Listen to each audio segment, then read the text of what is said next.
محترم سامعین، بارش کے حاصل شدہ پانی سے وضو و غسل جائز ہے،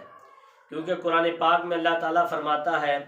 اور ہم نے آسمان سے بادل وغیرہ سے پاک صاف پانی اتارا، آلوں اور برف کا پانی پگھلا کر اس سے وضو یا غسل کرنا یہ بھی جائز ہے۔ شبنم کا پانی اگر یہ اتنی مقدار میں جمع ہو جائے کہ اس سے وضو کیا جا سکتا ہو تو وہ بھی درست ہے۔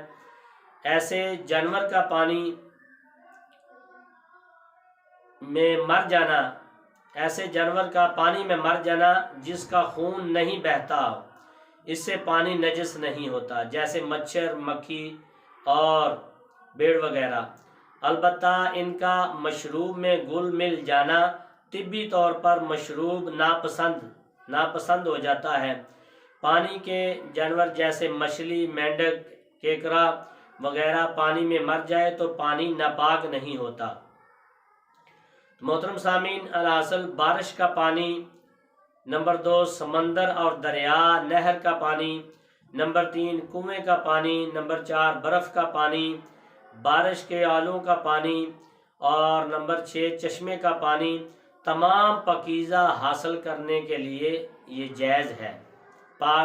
تمام یہ پانی جو ہے وہ پاکی حاصل کرنے کے لیے جائز ہے۔ اگر پانی میں کوئی چیز مل جائے جس سے پانی کے اوصاف ثلاثہ یعنی کہ رنگ، بو، ذائقے میں سے کسی وصف میں تبدیلی آ جائے، وہ پانی مزاج اور طبیعت سے ہی نکال دے تو اس پانی سے وضو اور غسل جائز نہیں۔ جیسے پانی میں اتنی مٹی مل جانا کہ کیچڑ بن جانا، پانی میں مولی گاجر کا جوس یا دودھ یا شربت مل جانا، پانی کو شوربہ بنا دینا، سرکہ بنا دینا، مردار وغیرہ پانی میں مل جانا اور بدبو آنا، پودوں اور پھلوں سے نچوڑا ہوا پانی طہارت کے لیے جائز نہیں، کیونکہ وہ مطلق پانی نہیں ہوتا۔ 10 مربع گز یعنی 10 دردہ سے کم ٹھہرے ہوئے پانی میں اگر نجاست واقع ہو جائے تو اس سے وضو اور طہارت جائز نہیں، خواہ نجاست قلیل ہو یا کثیر ہو، کیونکہ حدیث شریف میں آتا ہے پیارے آقا صلی اللہ علیہ وسلم نے فرمایا کوئی ایسا نہ کرے کہ ٹھہرے پانی میں پیشاب کرے پھر اس میں وضو یا غسل کرے۔ تو حوض کبیر اور جاری پانی کے بارے میں سماعت فرمائیں۔ چشمہ، کنواں، ندی، نالا، نہر، دریا، سمندر اور سیلاب وغیرہ کا پانی جاری کہلاتا ہے، جس کے جاری ہونے کی مقدار یہ ہے اگر اس میں تنکا ڈالیں تو بہا کر لے جائے تنکے کو۔ اگر کوئی حوض، گھڑا، تالاب وغیرہ مسجد میں یا مسجد سے باہر کثیر پانی والا 10 دردہ یعنی کہ 10 جمع 10 ہو تو وہ حوض کبیر کہلائے گا۔ ایسے حوض کا پانی بھی جاری شمار ہوگا، بے شک وہ ٹھہرا ہوا ہوتا ہے۔ حدیث شریف میں آتا ہے جاری پانی تب تک ناپاک نہیں ہوتا جب تک اس کا رنگ، ذائقہ اور بو نہ بدلے، یہی راج ہے۔ تو اس لیے اندر رکت اور خاصیت قائم رہنی چاہیے۔ پھر پیارے آقا صلی اللہ علیہ وسلم سے ایسے جوہر کے متعلق پوچھا گیا جس میں جنگل کے جانور آتے جاتے ہیں، ایسے حوض کے بارے پوچھا گیا تو حدیث شریف میں آتا ہے کہ آپ صلی اللہ علیہ وسلم نے فرمایا جب پانی 2 کلو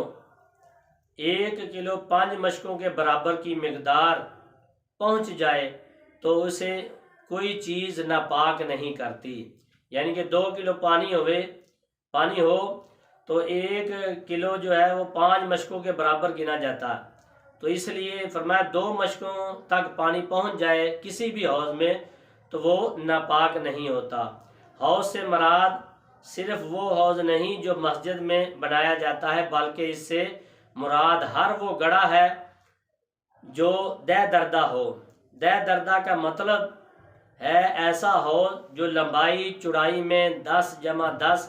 یا 20 جمع 5 یا 25 جمع 4 ہاتھ ہو، یعنی اس کے پانی کی بلائی سطح کا کل رقبہ 100 ہاتھ ہو۔ اگر حوض گلائی میں ہو تو اس کی گلائی 48 ہاتھ ہونی چاہیے۔ حوض کبیرہ کی پنبیش کے لیے اس میں موجود پانی کی اوپر والی سطح دیکھی جائے گی۔ اگر بالفرض حوض تو بڑا ہے مگر اس میں پانی کم ہو، اگر دہ دردہ نہیں رہا تو حوض بے شک کتنا ہی گہرا ہو تو کثیر شمار ہوگا۔ حوض مربع، متصل ہو یا گول یا کسی بھی صورت میں اس کی کم از کم گہرائی اتنی ہو کہ اس سے چلو بھرنے سے نیچے کی زمین ننگی نہ ہو جائے، اور اگر حوض کبیرہ کے اندر کہیں سے کوئی جگہ خالی ہو اور وہاں پانی نہ ہو تو وہ حوض کبیرہ نہ ہوگا بلکہ پانی متصل ہونا چاہیے۔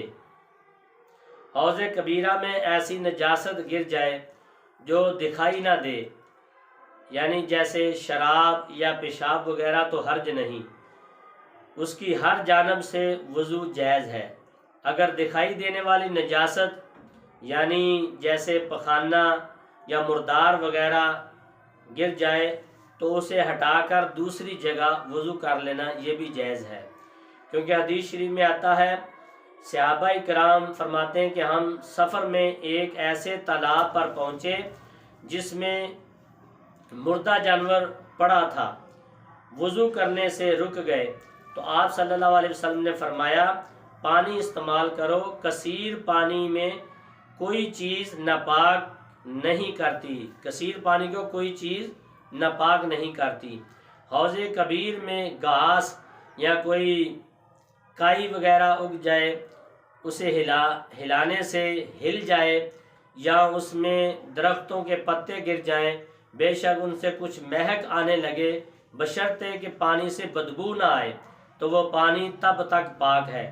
جب تک اس کا پتلا پن رکت قائم رہے۔ جب پتلا پن جاتا رہا تو وہ پاک کرنے والا نہ ہوگا، اور اگر پتوں وغیرہ کی بدبو اتنی زیادہ ہو کہ اسے